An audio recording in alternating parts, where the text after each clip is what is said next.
Right, a report by the Campaign for Common Sense has accused the BBC of feeding viewers check-in notes, a steady diet of woke bias. A survey of their news and drama output has exposed bias in coverage of debates over race and gender, while the BBC News website has averaged more than one article per week on the slave trade. Because obviously that's what we're all talking about over breakfast every morning. Now, is the BBC just becoming one big woke joke, though? I mean, Alex, I'm going to come to you on this one. Christmas Day, it was 9 out of the top 10 programmes, but the top one was The King. Yes, which I thought was tremendous. The headline piece with this Campaign for Common Sense, or whatever they're called, in the coverage I read, was about the Agatha Christie show. Yes, which was on last night, and it's a two-parter, so it's on again tonight, isn't it? Yeah, if you're watching, I spoil the show not at all for you by pointing out that the colonialism plot that's been rammed into it doesn't exist in Agatha Christie's work at all. So there are two reasons. There's the Agatha Christie piece, and then there's the broader woke piece. On the Agatha Christie one, which I'm really more kind of huffy about. It's called Murder is Easy. I'm a big fan, by the way. Yeah, well, there's not... Look, there are plenty of race and class and colonial-type issues, if you want to have them, in Agatha Christie's work. From titles to substance to the way that characters behave and talk to one another. There is no need to conjure up another one to foster whatever political debate you want to take forward. Agatha Christie is actually a brilliant place to have a genuine start, a real discussion about some of this stuff. The unthinking way that some of her characters refer to other people of other backgrounds, other races. The unthinking way that her characters are dismissive of people from other places and so forth. There was a real sort of unrecognised, completely accepted racism in her culture that, if depicted, would revolt many people and would be a useful starting point for social conversation. You don't need to mess with her work to create it. Aaron, I mean, it's this also sort of like went on about Doctor Who, which is everyone's favourite. I mean, it was in the top 10 as well. I thought it was brilliant on Christmas Day. But, you know, it's sort of like, you know, discussing the pronouns of an alien is one of the things people are taking issue with. I mean, that wasn't the Christmas Day issue, by the way. I thought the Christmas Day issue was brilliant, nice and lively and fun. But they do seem to sneak as many lectures as they can into programmes, can't they? I don't know. He's meant to be like a Time Lord. If this is Doctor Who, I mean, this is the Christmas Day one. I'm not a huge Doctor Who fan, but the idea that if he's a gay man or not, I found a bit strange. I think, look, the problem for the BBC is that you're a public service broadcaster in an age where you have people accustomed to narrowcasting, which is to say 101 audiences, expect 101 different products, and you're meant to encapsulate all of it. And obviously, people are going to get very angry about that from time to time. There's 2 points. Firstly, on the politics side, I don't think it's left-wing. I think the BBC is a liberal institution. I think it supports social liberalism and economic liberalism. That's why it gets attacked from both the left and the right.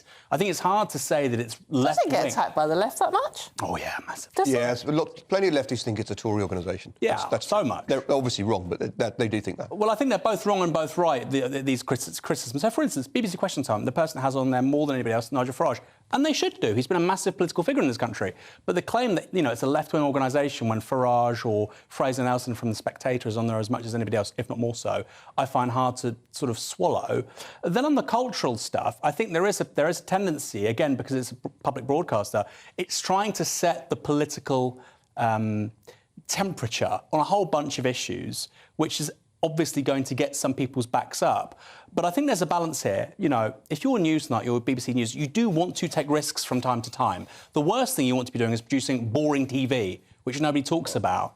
But I think on some of this other stuff, the Agatha Christie story, for instance, or the slave trade stuff, I mean, look, it's hugely important, the slave trade, the history of the slave trade, but it also... This country stopped doing it, you know, that's about 2 centuries ago. Exactly. Yeah, we actually were responsible for stopping it in the first place. And stopped it. The slave trade, of course, is important. News, it's important in our national curriculum at school and so forth. But in the news, by the way, slave trade is not news. In the news every week seems ridiculous. Yeah. But if I just make the points about this common sense, whatever they're called, report, and it seems to me, on their broader point about woke stuff, and using the Agatha Christie piece as an example, it seems to me that the BBC specifically is the one broadcaster that shouldn't be doing this. That is to say, jamming a new political line in. Because with any other broadcaster, I can just stop watching. With the BBC, as long as I want to receive any kind of television, I have to still pay for it. That is to say, pay for something I disagree with, And do you know how much even it if I'm not actually is? watching. £157.50. That's £159, and it's going up. Pretty close. But isn't there the worry then that it just becomes incredibly boring because it's news from nowhere, nothing for nobody? I mean, that's the worry, right? You're going to have to take risks as a broadcaster. GB News does that. No. That logic implies that their duty is to chase ratings, and a public service broadcaster isn't for that. A public service broadcaster, which the BBC does in part very well, is to provide highbrow content, is to provide high-quality news, and to provide things that other people don't do.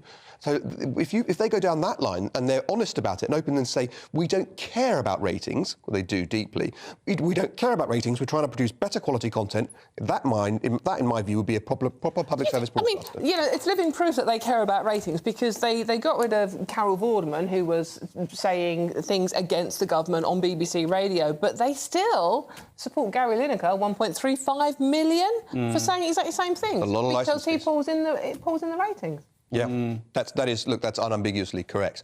Especially because they'd said he'd breached their guidelines before and said don't do it again. He did it again. Yeah. He didn't want suspended. He stepped back and then was reintroduced because they obviously thought they couldn't do without him. Yeah. But this isn't a new conversation. Look at Mark Fowler and the first gay kiss on TV between two men, I believe, on EastEnders. Oh gosh, I remember that. Blimey, yeah. That was risk-taking, risky TV. But it was such a great way of touching on an important social issue and also producing great drama. And I do think it's not necessarily about chasing ratings, partly that, Alex, of course, but I do think every single broadcaster, publisher, anybody in the media game out there says sometimes you have to take risks. And the worry is the BBC stops doing that. I think, park that for a moment, the issue of Carol Vorderman or Gary Lineker saying things on their own Twitter feeds or attacking the government, I think it shouldn't happen. It shouldn't be happening at all. They also shouldn't be attacking the opposition, by the way, whether that's Tory or the Labour Party. Yeah, that's correct. But I do think that with the content, so for instance, there was stuff about BBC News talking to certain people with some zany points of view. Well, look, people in this country sometimes have zany points of view. They should still be represented in a broadcast conversation.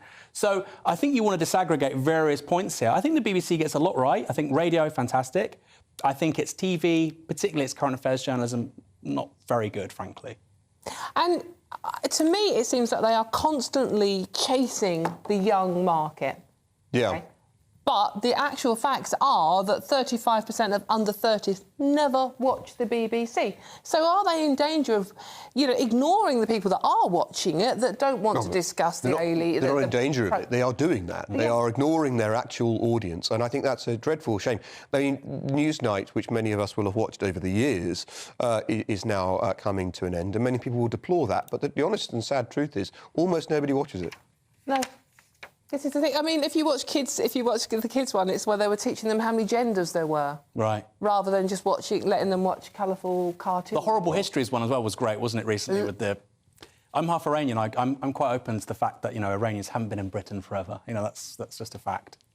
Yes. So, and I've learned to live with it. Yeah, well, thank you very much. Thank you very much for extending it. So, I mean, sort of like, do you think, though, it should be defunded? Do you think, I think a lot of people, the majority of people now think it should be funded by advertising. So is it time to just scrap the licence fee?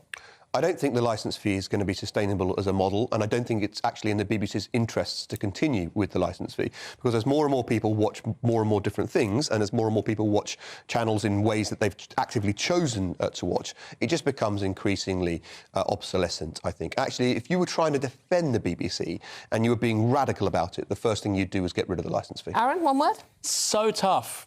Who's doing drama well? That's not one word, Who's doing is news it? well? Look at the attacks on Disney and Bob Iger. So it's a really tough gig. I think long-term, you're right. They can't survive with it. They're agreeing. They're not meant to agree.